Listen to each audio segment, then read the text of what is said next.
Family first,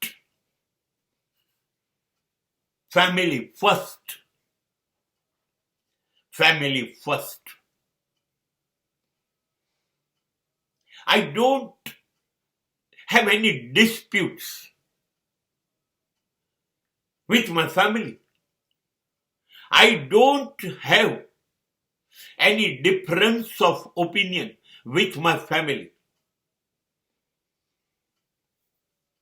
હું થોડું ખોટું બોલું છું. મારે મારા કુટુંબ સાથે મતભેદ છે. અમારી વચ્ચે સંઘર્ષ છે, અમારી વચ્ચે ગેરસમજણ છે, અમારી વચ્ચે પર્સનલ ઈગો છે, કેટલી બધી ગેરસમજણ છે, ગેરમાન્યતાઓ છે, થોડાક સ્વાર્થ પણ છે. અમે એકબીજાને નથી સમજી શક્યા, ભૂલો કરીએ છીએ. આ બધા જ કુટુંબમાં બન્યું છે અને બનતું રહેશે.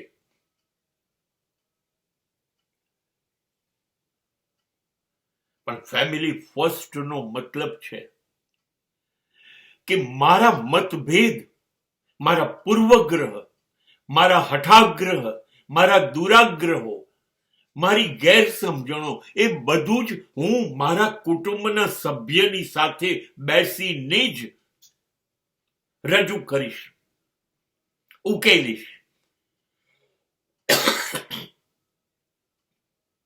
હું અને મારું કુટુંબ એ આ બાબતની વાત કરીશું, સમજીશું. નહીં સમજાય તો ચીસો પાડીશું, એકબીજાને દુઃખ પહોંચાડીશું. પણ અમે, અમારું કુટુંબ, અમારી કુટુંબની વાત અમારા સુધી રહેશે. અમે ઉકેલીશું અમારા મતભેદ. બહાર નહીં જાય મારા કુટુંબની વાત.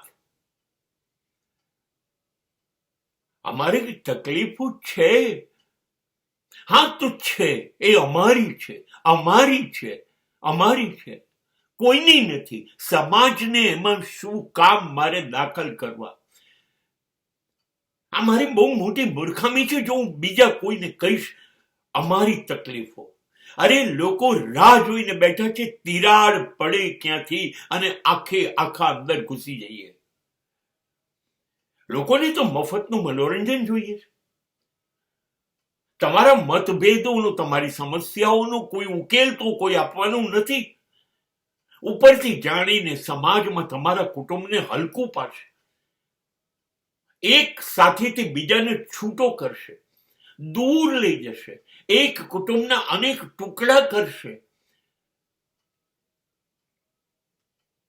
ક્યારે વિચાર આવે છે જે મા બાપે અસંખ્ય પીડા ભોગવીને બધું ભેગું કર્યું તું, આપણને જોડે રાખ્યા હતા, એ નથી કે છે. એને કેટલું દુઃખ થશે જો તમે એની નજર સામે એનું સ્વપ્ન તોડી નાખશો, છૂટા પડી જશો. તો તમે અલગ અલગ છો, તમારા મા બાપ તો તમારા સર્જક છે, એને કેટલી પીડા થશે. નહીં, જેની જોડે મતભેદ છે એની સાથે બેસો, એની જ સાથે બેસો, એને જણાવો તમારું મન દુઃખ, એ તમને જણાવે. ઝઘડો, ચીસો પાડો, લડો, પણ તમે પરિવાર ફર્સ્ટ. મારો પરિવાર વિશે કોઈ બહારનો માણસ નહીં બોલે. અમે ગમે તે કરીએ. મારા પિતાજી એક ગીત ગાતા, એક જ ડાળના પંખી અમે સૌ, એક જ ડાળના પંખી. બસ આ છે અમારા મા બાપનો વારસો.